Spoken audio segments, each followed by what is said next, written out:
Para receber todas as novidades do canal, inscreva-se e se curtir o vídeo, clique em gostei. Aproveite para acompanhar a Rede Super nas redes sociais.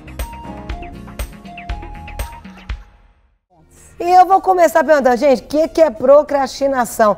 Esse negócio é doença? O que é isso? O que é esse negócio? Porque não é mole não, filho. Na verdade, o termo procrastinação, ele etimologicamente, a palavra dele vem do latim, né, de procrastinare, ou seja, você adiar, deixar para depois. Então, será que é uma doença? Será que é um hábito? É uma boa pergunta que a pastora Carol fez aí pra gente. Posso responder já? Boa! Ajuda a gente, pelo amor de Deus! Porque lidar com o procrastinador não é fácil, não, viu? Na verdade, nós já começamos o nosso dia procrastinando. Como? Como assim? Todos nós temos o hábito de procrastinar. É isso mesmo. Quando o seu telefone lá, o seu despertador, dá aquela despertada... O soneca! O que você faz? Mais 5 minutinhos. Você está adiando. Ou seja, será que isso não vai trazer impacto para você? Será que aqueles 5, 10, 15 minutos que você vai ficar a mais na cama, será que isso não vai trazer prejuízo para você ao longo do dia, dependendo da agenda que você tem? Então, todos nós temos o hábito de procrastinar. Tipo, às vezes a pessoa vai atrasar e aí vai chegar no trabalho, já vai estar estressada, o chefe já vai ficar insatisfeito.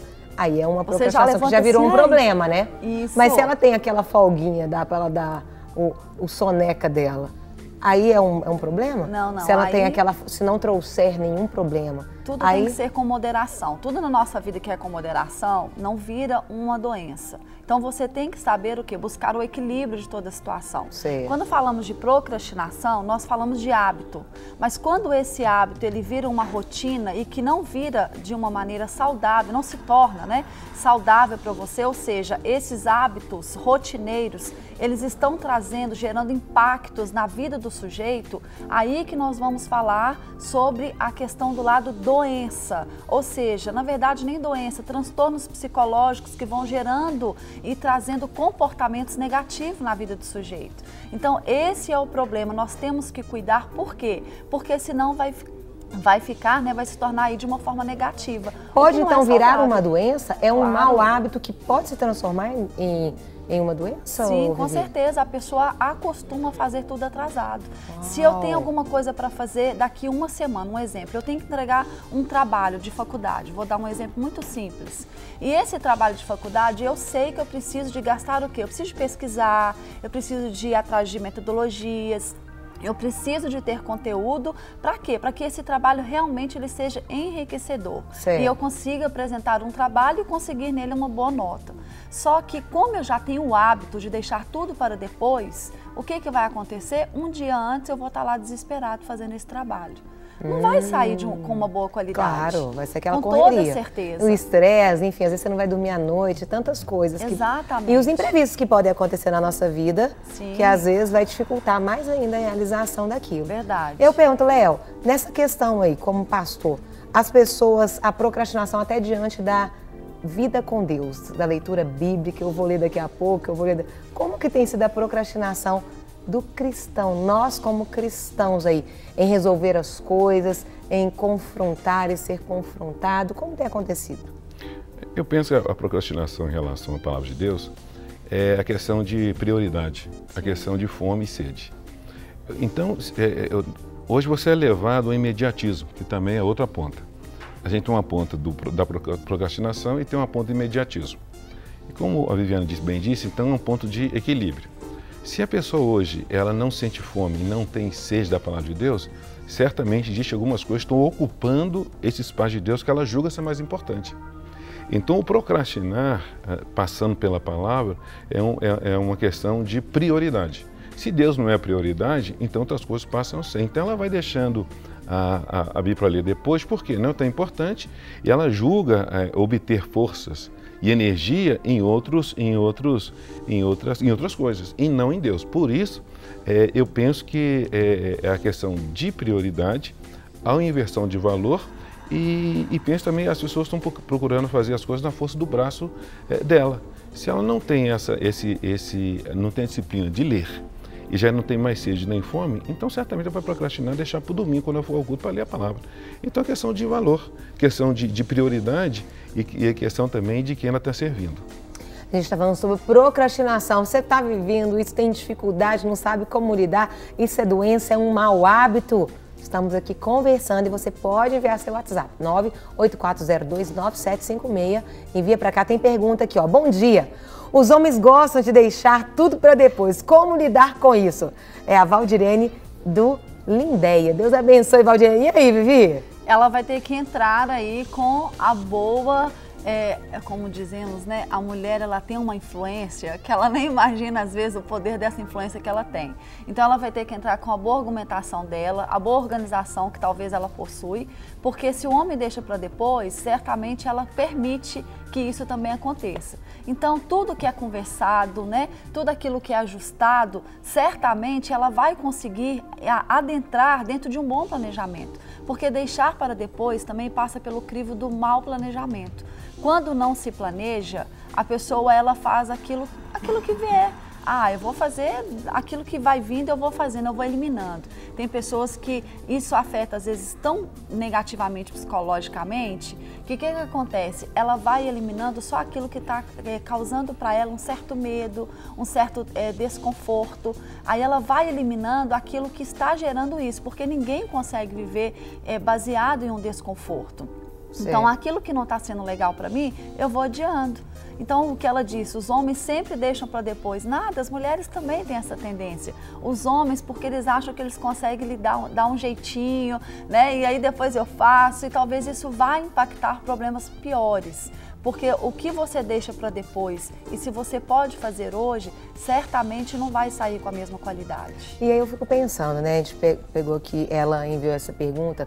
Às vezes, muitos casamentos têm algumas dificuldades por causa da procrastinação de um. Como lidar com isso, pastor Leozão? Porque, às vezes, quando um procrastina e não observa o outro, ele também fere o outro. E o outro não se sente como uma prioridade para ele, como você disse anteriormente. Então, quem se relaciona com um procrastinador, ela se sente às vezes sempre, valores, né? Eu nunca sou prioridade, porque eu sou sempre deixada depois. E aí? Como ajudar aí os casamentos onde um deles procrastina mais? Eu penso que quando a Viviane falou que a gente tem que ver a questão de perspectiva também. Isso. E tem que ter um conhecimento de um todo. Quando a pessoa não tem um conhecimento de um todo, aí a pessoa pode incorrer no erro, porque se ela não tem um conhecimento de um todo, ela foca num ponto, né, e não, de repente tem alguma coisa para ser resolvida e ela não entende disso. Eu acho, como você falou, quando se assenta e há uma maturidade para a conversa, então aí sim, quando a pessoa tem um conhecimento de um todo e que pode ser resolvido. Agora, quando não tem um conhecimento de um todo, quando não tem só parte da história, então aí realmente pode ocorrer. Um pensa que eu tenho que resolver isso aqui primeiro, o outro diz que já está na hora de resolver. Não há acordo. Aí, de que maneira? Não tendo acordo, não vai andar como junto. pode andar junto? Não vai andar junto. Mas e havendo a conversa e as coisas não desenvolvendo? Como lidar com isso? Agora, depende do tipo de conversa que está havendo também. Equilíbrio. Justamente o equilíbrio. Porque a gente tem que pensar também que tem coisas que são colocadas de uma maneira da minha forma e do meu jeito, né? E como resolver isso? Por exemplo, o controlador, imediatista, o controlador, se não for no tempo dele, isso aí. Ele acha que o outro está procrastinando. Muito bem. Né? Agora, o procrastinador também acha que o outro está controlando e de repente não, ele está procrastinando também. Isso. Aí a gente volta para o ponto de equilíbrio. Porque às vezes o procrastinador pode achar que está querendo mandar em mim. Isso. Então não vou fazer no tempo dela, eu vou fazer no meu. Tem que ter muito e entre casais existe muito isso, essa competição. E às vezes é um ajudando o outro. O tempo todo. Porque casamento não é ringue, né? Não. Não é uma luta de UFC. Mas eu pergunto, a procrastinação pode ser também uma preguiça? Muitas vezes sim. Está associada à preguiça, a pessoa fica com preguiça, aí eu vou deixando para lá. Muitas vezes sim. Quando nós percebemos, por exemplo, vou dar um exemplo prático de casa. Você olha e vê aquela pia cheia de vasilha para você lavar. Aí você bate o quê primeiro? A preguiça. E se você não vai receber nenhuma visita na sua casa naquele momento, o que você faz? Você adia aquilo. E se de repente aparece um compromisso para você no meio da tarde? Aí você às vezes não pode ir, por quê? Porque a pia está cheia de vasilha para você lavar. Estou dando um exemplo básico, só para que o público de casa ele consiga entender como que às vezes a procrastinação, ela é realmente assim, devassaladora assim, na nossa vida. Porque ela vem e ela tira o nosso ritmo, ela tira até mesmo o nosso poder de criatividade. Então, às vezes, a procrastinação, ela está sim relacionada à preguiça. Muitas vezes você não está só procrastinando, você está com uma preguiça mesmo e que você precisa de rever os seus conceitos e retomar tudo isso, porque senão, quem vai ser impactado com esses resultados vai ser você. Agora, além da preguiça, eu também penso que a pessoa também, quando não tem alvo, nem falta de projeto. Então, passa por isso daí, né? A falta de projeto também, a iniciativa ou uma orientação, a pessoa pode, ela está paralisada por falta de projeto, de iniciativa e as pessoas julgarem procrastinador, né? Em Eclesiastes 11:4 fala, se você fica aguardando o tempo adequado para fazer alguma coisa, aí você nunca vai fazer, né? Não bate a nossa porta, né, gente? Essa é a verdade. Aí você tem que fazer. Agora, tem um detalhe também, quem é aquela pessoa que é obstinado por algumas coisas, por exemplo, tem pessoas que não aguentam deixar uma vasilha, uma pia e dar uma relaxada, mas está cansado, mas tem que fazer. Aí também a gente cai no outro ponto também, que são pessoas também obstinadas. Sim. A coisa de relaxar... São os extremos. Justamente, na hora que tem que relaxar, o que é que faz? Não posso, e não consegue deixar uma vasilha suja lá e dormir e levar no outro dia. E por que não? Mas tem pessoas que ficam na cabeça. A gente tem que ver isso também, né? Claro. Eu conheci uma pessoa que se o papel ficasse torto, né, já vai passar mais pelo torto não, aí também. já entra um outro tema para nós ela trabalhar. Não, diga assim, como é que uma vasilha lá pode incomodar uma pessoa? Né? Então a gente pensa, não, isso aí é um cara que faz sim, mas a gente tem que observar se ele não consegue deixar e também a gente tem que observar isso. Mas aí não é uma coisa habitual, né? O procrastinador, ele sempre se sabota, né? Exatamente. O procrastinador, o tempo inteiro, ele acaba se sabotando, ele sempre vê dificuldade em todas as atividades dele. É o que ele mesmo disse, a pessoa que provavelmente ela não tem alvo. Mas não é só aquela que tem alvo, tem pessoas que têm alvo, mas elas habituaram a deixar para depois. Por quê? Pode procrastinar. É o jeitinho brasileiro, né? Eu consigo fazer depois. E aí isso vai acumulando atividades, isso vai gerando estresse na vida da pessoa. Gera culpa no procrastinador? Ele se sente culpado? Com certeza. Por quê? Porque eu tinha o tempo para fazer e eu não fiz. Mas por que eu não fiz? Ele não consegue achar respostas. Ele tenta buscar respostas, mas ele não consegue. Porque virou um hábito. E hábito, se você não cortar, ele vira mau hábito e ele vira rotineiro. E, no caso, pode virar uma doença? Vira sim, com certeza, é o que eu disse, gera problemas de ansiedade, transtornos bipolares, gera também a falta de criatividade, porque quando você tem um tempo maior, o teu cérebro ele está preparado para quê? Para que ele possa produzir vários âmbitos da criatividade. Você consegue mais tempo para pensar, você consegue mais tempo para pesquisar, para poder buscar realmente aquilo que você precisa daquela informação. Na elaboração de um projeto, você tem um tempo para fazer, mas se você deixa para fazer de última hora, vai sair de qualquer jeito. E aí a culpa vai ser por causa da falta de qualificação? Vai ser porque o outro não gostou? Não, a culpa vai ser sua mesmo, porque você não preparou no tempo hábil. Agora uma coisa que a gente tem que ver também, você não pode acumular várias funções. Sim. Acúmulo de funções é uma situação onde você também não tem espaço para criar. Exatamente. Então, a gente vê hoje que... E aí você tem que procrastinar. Aí que está o detalhe. Como você, hoje em dia, muita gente hoje faz muita coisa e tenta fazer ao mesmo tempo, então a gente tem que ver também se não está na hora de eliminar algumas coisas e priorizar aquilo que é de fato. Exatamente. Ou talvez, de repente, é na hora de abandonar algumas coisas. Isso aí vai entrar dentro das 4 dicas, até que nós colocamos, né? Enumerar as tarefas, porque se você não conseguir enumerar as suas tarefas, você vai cair no acúmulo de tarefas, onde você não vai conseguir executar e você vai se sentir obrigado a estar procrastinando. Como ajudar o procrastinador? Porque a gente vai falar as dicas no final. Isso. Para o pessoal gravar. Mas você que lida com o procrastinador, né? E como que a gente pode ajudar, né? Para ver se ele recebe de uma maneira positiva para que haja transformação na vida dele. Primeiro é reconhecer que ele está tendo este hábito de procrastinação. como que nós vamos reconhecer isso? É você fazer uma autoavaliação. Você vai perceber se os seus atos, eles têm sido dessa maneira, se eles realmente têm acontecido ao longo do dia, se em algumas vezes na semana, quantas vezes na semana isso tem acontecido, né? Diante de quê, como é que ele tem feito isso. Então, essa é uma maneira dele reconhecer se realmente ele está tendo o hábito de procrastinar. Ou se não, é aquilo que ele falou, olha, eu estou com muita tarefa, ou seja, eu vou viver um dia de cada dia. E vivendo um dia de cada dia, eu vou conseguir ter uma saúde mental melhor, porque se eu tenho muitas coisas para mim, eu não vou conseguir desenvolver de uma maneira saudável. Sim. Então, a melhor maneira é o quê? É você identificar que você está tendo hábitos de procrastinação. Depois disso, fazer uma autoavaliação. Peraí, o que eu estou fazendo? Eu vou fazer urgente. Urgente hoje é isso. Isso aqui eu vou deixar para amanhã. Você não está procrastinando, você está se organizando. Entendi. Isso é muito importante. É buscar uma organização, uma autoavaliação e buscar realmente aquilo que vai gerar para ele o quê? A paz, não a preguiça, a paz, dentro daquilo que ele está proposto a fazer.